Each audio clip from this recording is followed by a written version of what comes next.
Vale. Ahora vamos a hacer una situación. Vosotros estáis en un café.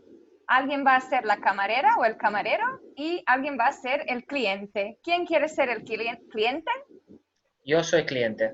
Yo soy Perfecto. camarera. Muy bien. Vale. Maya, tú empiezas. Sí. Buenos días. Bienvenido. Buenos días, gracias. ¿Qué quiere para beber?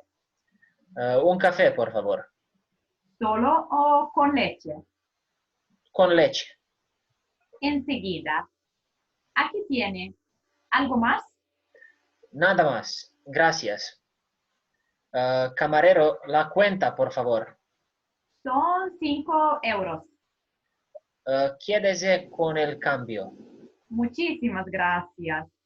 Hasta luego. ¡Bravo! Hasta pronto. ¡Perfecto! Bravo. Ahora, Ilia, ¿quieres ser el camarero o el cliente? Cliente. Vale. Bogolyub, ¿quieres ser el camarero, por favor? Sí. Muy bien. Buenos días, bienvenido. Buenos días, gracias. ¿Qué quiere para beber? Un café, por favor.